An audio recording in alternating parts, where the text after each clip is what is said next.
వారేవా, ప్రధాని మోడీ సారు పతంగులు భలే ఎగరేస్తున్నాడులే. ఇక మోడీ సారు పక్కపంటున్నది ఎవరనుకునేరు?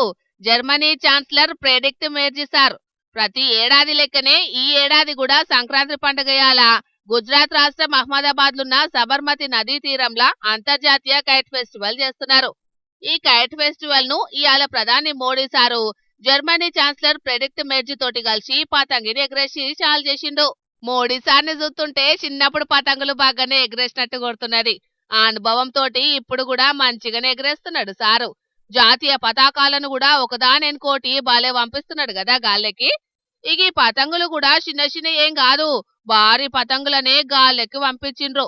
భారత్ అని, ఇండియా అని, సింధూర్ అని ఇట్లా తీరు తీరు పతంగులని ఎగిరిపించిండ్రు. ఇక ఈ కైట్ ఫెస్టివల్ కు దగ్గర దగ్గర 50 నుంచి 135 మంది దాకా వచ్చిండ్రట.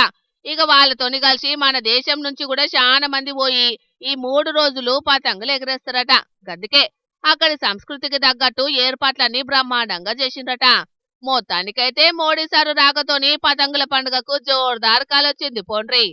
మరిగా పబ్లికు ఈ వారం రోజులు మస్తు సంబురంగా పతంగులు ఎగరేస్తున్నారు గాని జర ఆ దిక్కుమాలిన చైనా దేశపోడు తయారు చేసిన మాంజా దారాన్ని అయితే వాడకుండ్రి. అవి దారాలు కాదు, పక్షులు మనుషుల పానాలు తీసే యమపాశాలన్నది ఆదుంచుకొని మెద్లుండ్రి, సరేనా?